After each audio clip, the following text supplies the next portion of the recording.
샬롬. 네. 저는 인도네시아에서 사역하고 있는 김성령 선교사라고 합니다. 먼저 부족한 종을 귀한 설교의 자리에 설 수 있도록 기회를 주신 모든 우이동교회 교우분들께 감사의 인사를 전합니다. 지금의 제가 있기까지 저의 부족함과 모자란 부분을 너그러이 품어주셨던 엄마와도 같은 우이동교회 강단에서 선교 보고를 하기로 하고 지난 한 주 준비하는 내내 두렵기도 또 떨리기도 했습니다. 하지만 또 한편으로는 선교 사역 가운데 베풀어 주신 하나님의 은혜를 나눈다고 생각하니 설레고 감사한 마음으로 선교 보고를 준비할 수 있었습니다. 특별히 이번 한국행은 1년 전 사역지에서 오토바이를 타다가 당한 사고로 오른쪽 무릎 수술을 받은 뒤 박혀있던 심을 제거하기 위한 목적으로 나오게 되었습니다. 사고 직후 받았던 수술에 비하면 간단한 수술이었지만 수술을 기다리며 혼자 병실에 누워 있으니 떨리는 마음은 어쩔 수 없었습니다. 그래도 사고 직후부터 지금까지 회복의 과정을 생각해 보니 생명의 주인이 하나님이신 것을 다시 한번 고백하면서 병실에 있는 시간들을 감사의 시간으로 보낼 수 있었습니다. 앞으로 다리에 힘이 더 들어가야 하는 시간들이 필요하지만 열심히 운동해서 사고 전보다 더 건강한 다리로 사역을 잘 감당할 수 있게 되기를 바라며 이를 위해 기도해 주신 모든 교우분들께 또 다시 한번 감사의 인사를 전합니다. 오늘 선교 보고는 설교 본문인 사도행전 1장 말씀을 다 함께 살펴보고 그동안 저희 가정 가운데 함께 해주셨던 하나님의 일들을 나누는 시간을 가지고자 합니다. 특별히 아침에 교회를 와서 주보를 보고 깜짝 놀랐습니다. 오전 주일 예배 본문과 같아서 말입니다. 원로 목사님께서 전해주신 말씀에 비하면 제가 부족하지만 이렇게 귀한 날 우이동교회 74주년 창립 기념주일에 하루에 2번씩이나 같은 본문을 주신 것을 하나님 뜻으로 받으면서 우리 모두가 성령으로 증인된 삶을 살아가기를 다시 한번 결단하는 이 시간이 되기를 소망합니다. 사도행전 1장 전반부는 승천하신 예수님에 대한 내용입니다. 예수님께서 부활 이후 40일 동안 이 땅에 계시면서 하나님 나라의 일을 전하셨습니다. 예수님께서 우리 곁을 떠나시기 전까지 그 마지막까지 우리에게 하고 싶으셨던 이야기는 바로 하나님 나라입니다. 제가 사도행전 1장 3절의 말씀을 읽어보겠습니다. 그가 고난받으신 후에 또한 그들에게 확실한 많은 증거로 친히 살아계심을 나타내사 40일 동안 그들에게 보이시며 하나님 나라의 일을 말씀하시니라. 그리고 때가 이르러 제자들 앞에서 육신의 모습 그대로 예수님께서 승천하셨습니다. 승천하기 전 예수님과 제자들이 나누었던 대화가 바로 오늘 우리가 읽었던 본문 말씀입니다. 누군가 예수님께 이렇게 물어봅니다. 주께서 이스라엘 나라를 회복하심이 이때이니까? 그러자 예수님께서 대답하십니다. 때와 시기는 아버지께서 자기의 권한에 두셨으니 너희가 알 바가 아니요 오직 성령이 너희에게 임하시면 너희가 권능을 받고 예루살렘과 온 유대와 사마리아와 땅끝까지 이르러 내 증인이 되리라. 이 대화를 통해 우리는 제자들의 관심과 예수님이 말씀하시는 것이 다른 방향을 가리키고 있음을 알 수 있습니다. 예수님은 하나님 나라에 대해서 이야기하시지만 제자들은 자기 민족, 이스라엘에 대해서 이야기합니다. 제자들은 이스라엘이 언제 회복되는지가 궁금했고 이에 대한 정답을 예수님께 구했습니다. 그때가 언제인지 알려주세요, 예수님. 그때가 바로 지금인가요? 하지만 예수님은 이런 제자들의 마음을 다 아시며 대답하십니다. 그때가 언제인지는 오직 하나님 아버지만이 아신다. 너희가 알 바가 아니다. 너희는 오직 성령을 받아 내 증인이 되거라.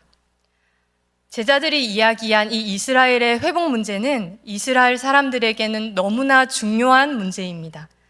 왜냐하면 이 문제는 1, 2년 이내에 이스라엘 가운데 새로 생긴 새로운 이슈가 아닙니다.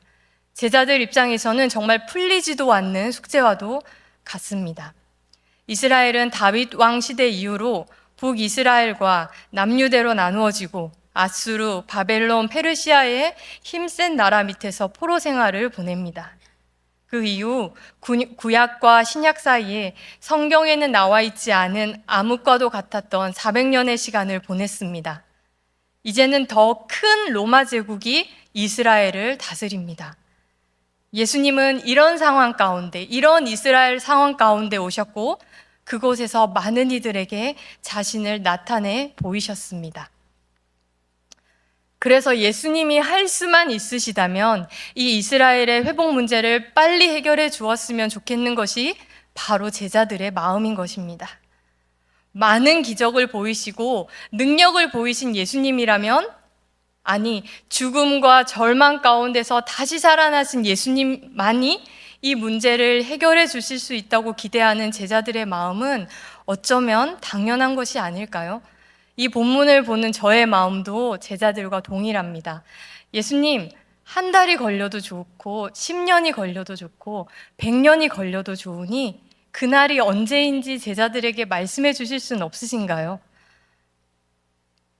우리의 삶에서 정답을 알고 싶은 일들이 얼마나 많이 있습니까? 저는 참 많습니다. 진로의 문제, 자녀의 문제, 관계의 문제, 재정의 문제, 이 문제만 지나가면 참 좋겠다 싶다가도 어른들 말씀 틀린 거 하나 없는 것 같아요. 산 넘으면 산이라고.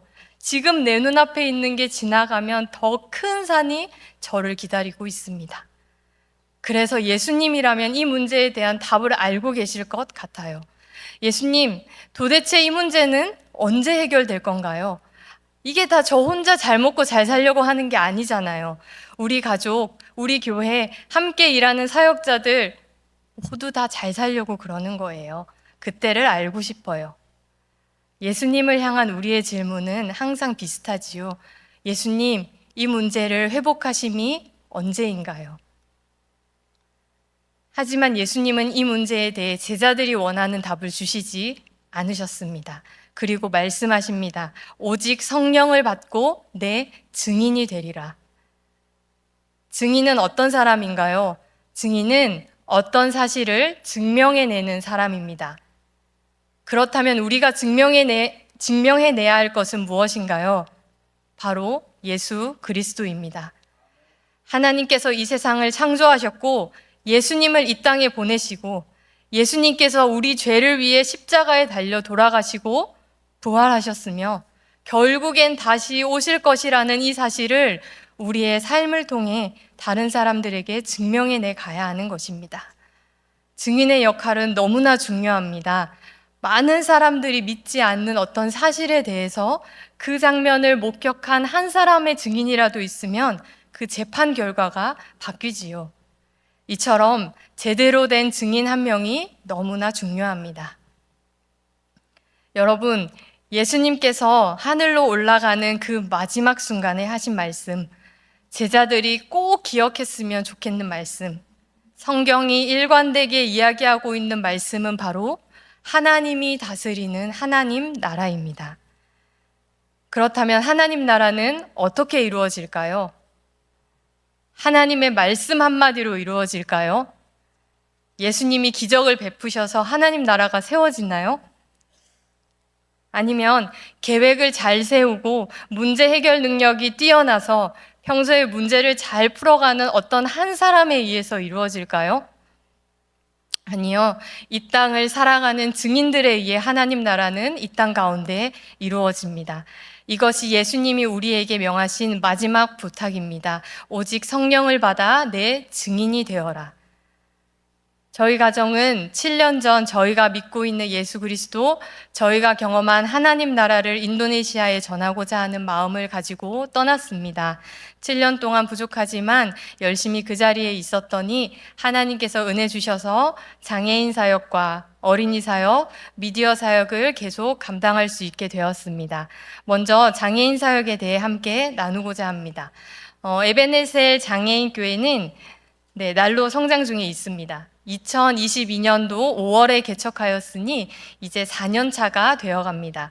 처음에는 교회를 개척하고 장애인 친구들이 오지 않아 낙심했던 시간들, 청각장애인 교회로 시작했는데 장애인 교회로 소문이 나서 지적장애, 자폐를 가진 친구들이 모두 와서 당황해하며 고민하던 시간들, 처음 1주년 창립 기념 예배를 드렸던 감격적인 시간들이 지나고 3년이란 시간 동안 장애인 교회는 여러 가지 모양으로 성장했습니다.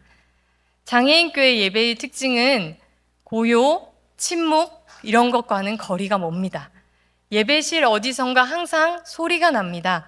청각장애인들은 수어가 의사소통의 제1 언어이지만 목소리도 어느 정도 함께 내기 때문에 자신의 목소리가 얼마나 큰지, 이 공간 안에서 내 목소리가 어느 정도의 소리를 차지하는지를 인식하기가 쉽지 않습니다. 또 자폐 스펙트럼을 가진 친구들은 예배실을 돌아다니면서 예배를 드립니다. 일반적으로 우리가 드리는 예배와 예배의 모습과는 사뭇 다르지만 이제는 장애인 친구들이 이곳이 예배하는 공간이고 교회에 가면 나를 환대해주는 사람들이 있으며 내가 예수님을 믿는 사람인 것을 알게 되었습니다. 그리고 하나님 앞에서 내가 하는 행동 중에 무엇이 죄인지, 하나님과 가까워지기 위해서는 무엇을 해야 하는지, 나에게 가진 것은 많지 않지만 작은 것이라도 하나님께 먼저 드려야 함을 알게 되었습니다. 특별히 지난 부활절 때는 예수님의 부활을 함께 기뻐하면서 세족식을 하는 시간을 가졌는데요. 부모가 아이들의 발을, 아이들이 부모의 발을 씻겨 주었습니다. 많은 분들이 경험해 보셨을 테지만 부모가 된다는 것이 참 쉽지 않은 일임을 느낍니다. 아이가 태어난다고 해서 저절로 모성애가 생기는 것이 아니더라고요. 저는 제 스스로 엄마가 되기까지 꽤 오랜 시간이 걸렸던 것 같습니다. 비장애인 아이들도 이런데 장애를 가진 자녀를 바라보는 부모의 심정은 제가 감히 다 헤아릴 수 없는 정말 긴 과정인 것 같습니다. 그런데 부활절 세족식을 진행하면서 우리는 모두 참 특별한 경험을 했습니다. 부모님들이 장애를 가진 아이를 온전히 받아들이는 경험을 했다고 고백했습니다. 서로의 발을 씻겨주면서 참 많은 눈물을 흘렸습니다. 이것을 지켜보는 사역자들도 모두 다 함께 울었습니다. 이 모든 과정을 지켜보면서 저는 바로 이곳에 에베네셀 장애인 교회가 있어야 하는 이유를 보았습니다. 하나님 안에서 서로가 서로를 온전히 받아주는 경험, 내 아이뿐만 아니라 공동체에 속한 다른 아이들도 나의 아이처럼 바라봐 줄 수 있는 시선, 그리고 혼자서는 이 길을 가기 힘들지만 함께이기에 조금 더 즐겁게 갈 수 있음을, 세상 그 어떠한 곳에서도 줄 수 없는 참된 기쁨을 교회를 통해 모두가 경험하게 되는 것이 참 감사했습니다. 아까 처음에 잠깐 말씀드렸듯이 청각장애인 교회를 개척하기로 하고 교회를 개척했는데 동네에 장애인 교회라고 소문이 잘못 나서 지적장애, 자폐를 가진 친구들이 모두 다 왔습니다. 예배실을 돌아다니고 책을 던지면서 엉망진창이 된 첫 예배를 드린 후에 이건 도저히 우리의 능력으로 감당할 수 없겠다 싶었습니다. 그래서 사역자들과 회의한 뒤 이곳은 장애인 교회가 아니라 청각장애인 교회라고 이야기하며 정중히 그 친구를 거절하려고 했습니다. 그런데 바로 그때 정말 기가 막힌 타이밍에 그날 예배에 처음 참석했던 자폐를 가진 한 아이의 부모로부터 연락이 왔습니다. 우리 아이를 받아주는 교회가 있어서 정말 감사해요. 저희는 그 문자를 받고 차마 저희가 원래 하려던 말을 할 수가 없었습니다. 그리고 우리의 결정을 다시 바꾸기로 했습니다. 우리가 누구는 올 수 있고 누구는 올 수 없는 그런 교회는 만들지 말자. 그렇게 시작한 에베네셀 장애인 교회가 3주년이 되었습니다. 1주년 예배 때는 야외로 나가서 모든 장애인 교회 가족들이 함께 모여 예배 드리기도 했고요. 2주년 때는 1박 2일 리트릿으로 계획하여서 좀 더 가까워지는 시간을 가졌습니다. 이번 3주년 때는 조금 더 특별한 시간을 가졌는데요. 바로 고아원을 방문한 것입니다. 우리가 교회 공동체로 모이고 하나님께 큰 은혜를 먼저 받았으니 이제는 우리가 받은 은혜를 또 다른 곳으로 흘려보내자고 결정한 것입니다. 그리고 지난 5월 마지막 주 교회 가까이에 있는 고아원을 방문해서 그곳에 있는 친구들과 함께 3주년 기념 예배를 드렸습니다. 함께 예배도 드리고요. 게임도 같이 하고 저희가 준비한 수건과 쌀, 계란과 같은 선물도 함께 나누었습니다. 고아원 친구들에게 나누어질 선물은 장애인 친구들과 부모님들이 평소에 이 3주년 창립 기념 예배를 위해서 물건이나 먹을 것을 직접 만들어서 팔아서 모은 재정으로 저희가 예배를 준비할 수 있었습니다. 먼저 하나님 나라의 증인된 장애인 친구들이 다른 이들에게 예수 그리스도의 사랑을 나누는 증인된 삶을 사는 현장이 되었습니다. 처음 이 교회를 개척할 때 누가 상상이나 할 수 있었을까요?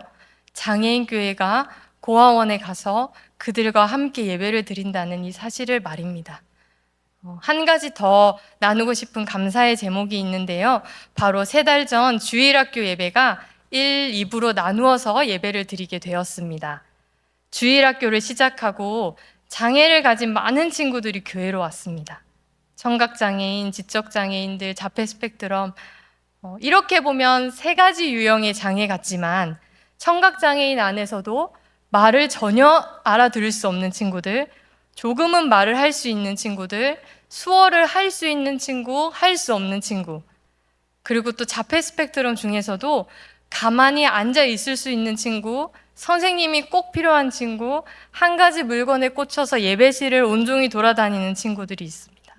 이 말은 10명의 친구가 오면 10명의 다른 장애를 가진 친구들이 온다는 뜻입니다. 이 아이들이 한 공간에서 예배를 드리다 보니 예배에 집중하기도 어렵고 사역자들도 힘들어져서 1, 2부 예배로 나누어 드리기로 했습니다. 장애를 가진 친구들은 일반적인 교회에서 예배와 신앙교육에 소외당할 수밖에 없습니다. 일반적인 교회에서 그 한 사람을 위해서 사람과 재정을 쏟는 것이 쉽지도 않고요. 다른 친구들의 시선을 감당하는 것도 장애인 친구들에게는 참 어려운 일이거든요. 그런데 저희 교회 주일학교에 들어오면 아이들이 마음껏 편하게 자신들이 주인공이 되어 예배를 드립니다. 에베네셀 장애인교회에 대해서 이야기하면 이야기할 것이 끝이 없습니다. 함께 예배를 드리는 것, 매일매일 장애인 친구들을 만나는 것, 다른 사람들에게 장애인교회가 있다고 소개하는 것, 이 모든 것이 선교사인 저희 가정에게는 큰 기쁨이고 하나님께는 감사의 제목입니다. 이렇게 듣다 보면 이 많은 일들을 다 어떻게 저희가 감당하나 이런 생각 드시지 않으신가요? 그 비결은 바로 저기 사진에 나와 있는 함께하는 사역자들입니다. 왼편에 저기 있는 단체 사진이 장애인교회 성도가 아니라 장애인교회 사역자들입니다. 장애인에 대한 이해는 1도 없는 저희 가정이 교회를 개척하고 지금까지 예배드릴 수 있는 것은 모두 하나님께서 때에 맞게 보내주시는 준비된 사람들 때문입니다. 한 영혼을 사랑하는 마음으로 모인 사역자들과 함께 즐겁게 이 일을 감당하고 있습니다. 사역자 중에 한 명은 김성훈 선교사가 처음 앞뒤의 신학교에서 강의를 할 때 만났던 첫 제자 중에 한 명인데요. 저기 오른편에 김성훈 선교사와 함께 사진을 찍고 있는 저 친구인데요. 신학교를 졸업하고 대학원을 일반 대학의 교육학과로 갔고 이번 7월에 졸업을 앞두고 있습니다. 그런데 이 친구가 쓴 논문의 주제가 무엇인지 아세요? 바로 장애인에 관한 것입니다. 그 학교에서 장애인을 주제로 논문을 쓴 건 이 친구가 처음이에요. 처음 만났을 때 저 뿌지라는 친구인데요. 저 친구가 신학교 2학년 대학생이었는데 저희와 함께 6년의 시간을 보내고 지금은 장애인 사역에 헌신된 자로 든든히 세워져 가고 있습니다. 먼저 하나님 나라를 경험한 자들이 모여 예수 그리스도의 복음이 필요한 곳에 복음의 씨앗을 심고자 하는 많은 이들이 장애인 교회 공동체 안에 있습니다. 그 증인들로 인하여 인도네시아의 작은 동네에 장애인들을 위한 하나님 나라가 든든히 세워져 가고 있습니다. 그리고 이젠 저희가 새로운 꿈을 꿉니다. 다른 지역에 또 다른 장애인 교회를 개척하는 것입니다. 처음 이 교회를 개척했을 때도 마찬가지였습니다. 예배드릴 공간도 없었고 예배드릴 영혼들이 눈에 보이는 것도 아니었으며 지금처럼 많은 사역자들이 있는 것도 아니었습니다. 하지만 하나님께서 꿈꾸게 하셨고 기도하고 마음을 모았더니 지금의 모습이 되었습니다. 새로이 개척될 교회의 모습도 같을 것입니다. 하나님께서 예배드릴 장소, 영혼, 재정을 이미 준비해 놓으셨음을 고백합니다. 왜냐하면 저희로 하여금 꿈꾸게 하시니까요. 정말 어떤 모습으로 예배드리게 될지 모르겠습니다. 하지만 인도네시아의 두 번째 장애인 교회가 하나님의 방법, 하나님의 때에 잘 시작될 수 있도록 함께 기도해 주시기를 부탁드립니다.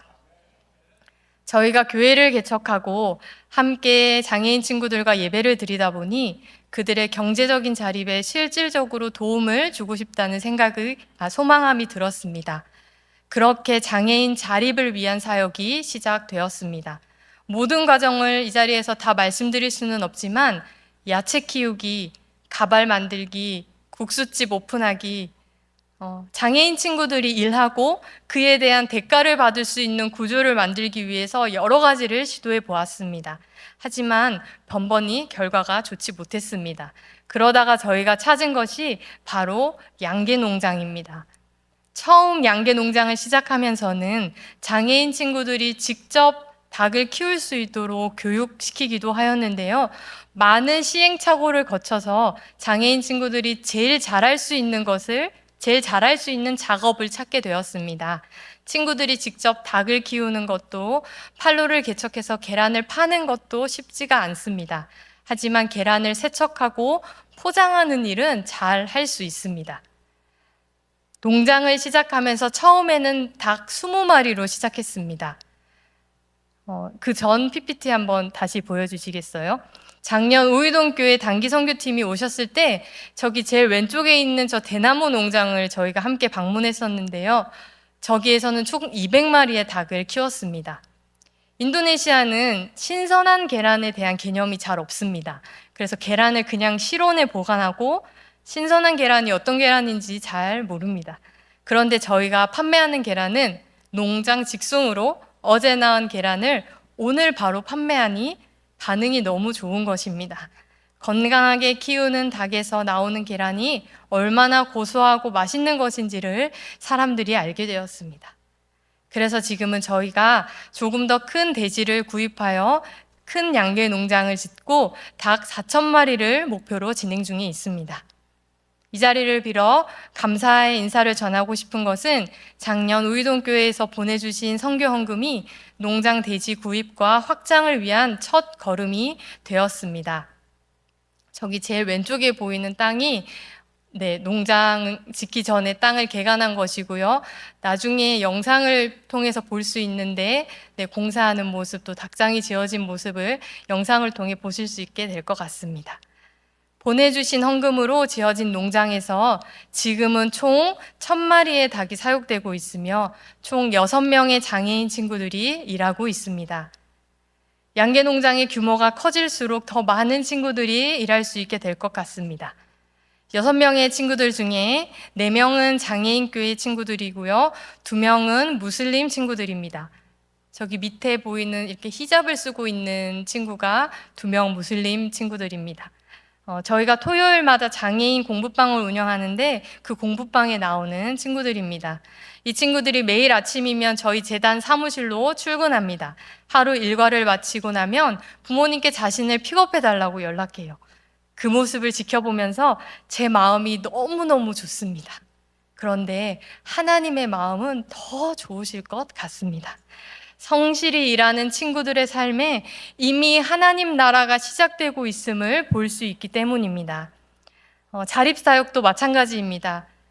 저희가 한국에서 농사를 지어 봤을까요?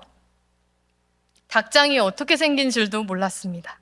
그런데 장애인 친구들의 자립을 위해서 여러 방면으로 애쓰다 보니 하나님께서 함께할 사람들을 보내주셨고 이제는 남편과 제가 닭과 계란의 반 전문가가 되었습니다.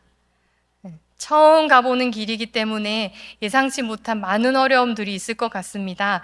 양계 농장이 잘 운영되기를 함께 기도해 주세요. 또한 양계 농장의 다음 스텝인 닭 2,000마리를 위한 재정과 환경이 잘 열려져서 더 많은 인도네시아의 장애인 친구들이 일할 수 있게 되기를 꿈꿉니다. 네, 두 번째 사역은 어린이 사역입니다. 인도네시아는 2억 7천만 명의 인구로 인도, 중국, 미국 다음으로 인구가 많은 나라입니다. 인구가 많으니 그만큼 아이들도 많습니다. 동네 어디를 가나 아이들이 넘쳐납니다.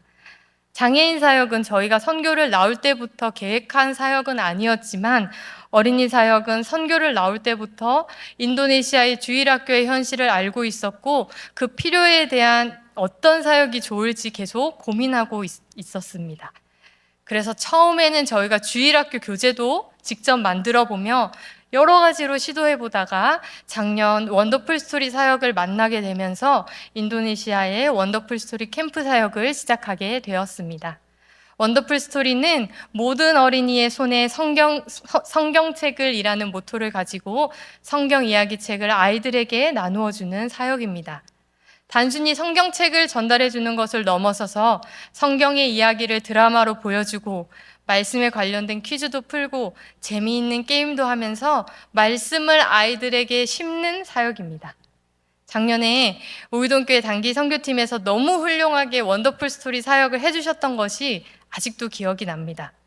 아이들에게 보여줄 드라마 중에서 예수님 역할을 맡으셨던 집사님이 정말 길게 머리와 수염을 길러주셔서 정말 리얼한 예수님 이야기를 아이들과 함께 재미있게 봤던 것이 아직도 기억납니다.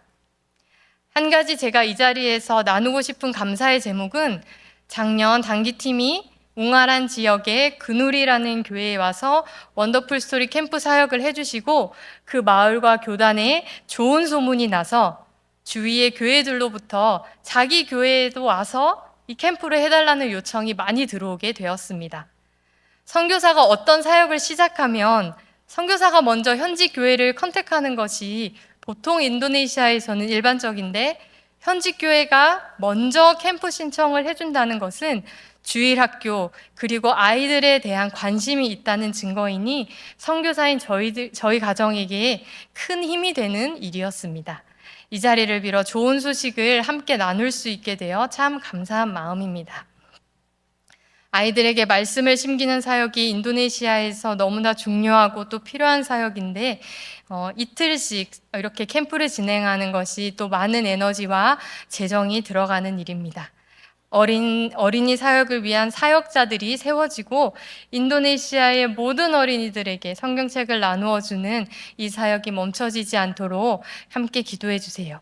그리고 어린이 사역에 대한 저희 가정의 바람은 원더풀 스토리 캠프 사역을 넘어서서 매주 드리는 예배에서도 인도네시아의 주일학교에 더 실질적인 도움을 주는 방향으로 진행하고 싶은 소망함이 있습니다. 아직 꿈꾸는 단계이지만 이 사역도 이 땅에 꼭 필요한 사역이니 하나님께서 길을 열어주실 것을 믿습니다. 네, 마지막으로 세 번째 사역은 미디어 사역입니다.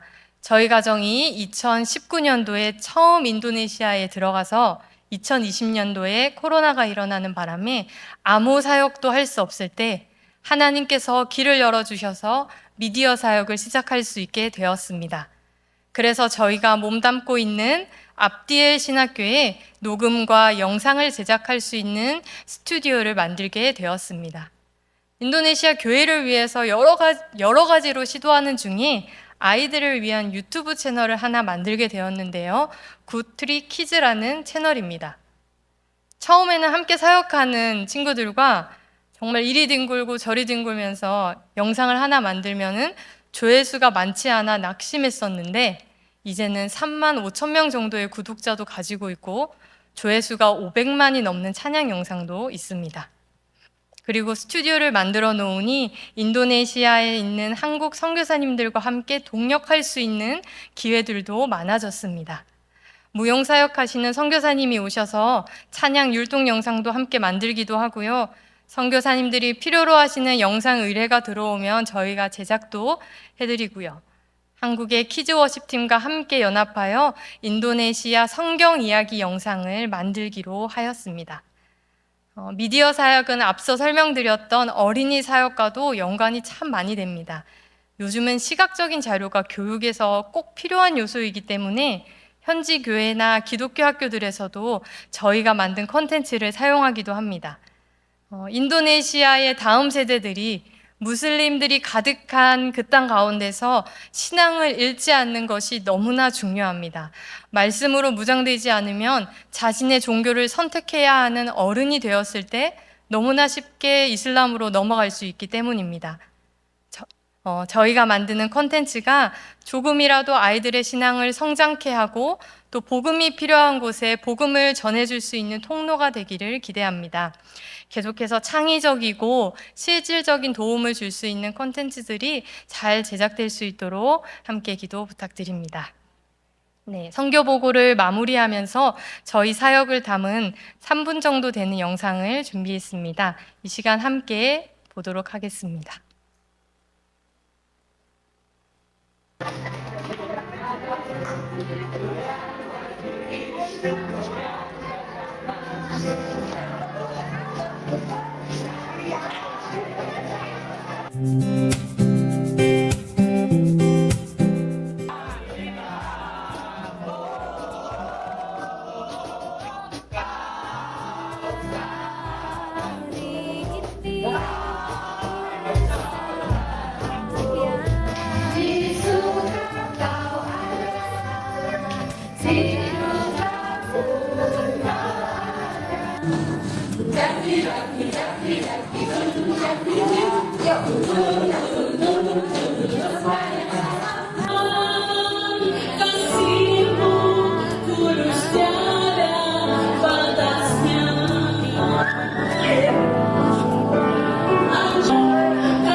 축복합니다.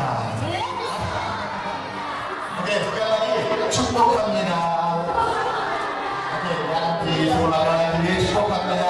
Memberkati yang kami memberkati. 축복합니다. Saudaraku,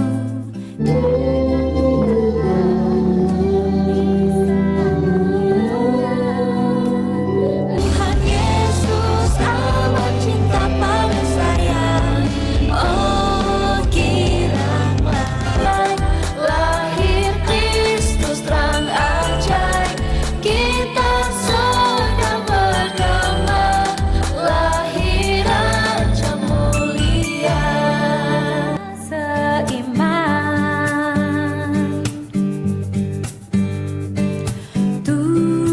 Tuhan Yesus telah satukan kita tanpa memandang di antara kita,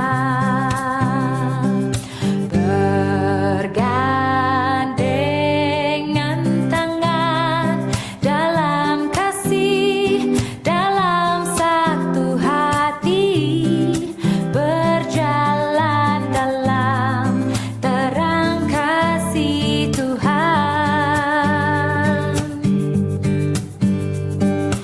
Kau sahabatku, kau saudaraku, tiada yang dapat memisahkan kita.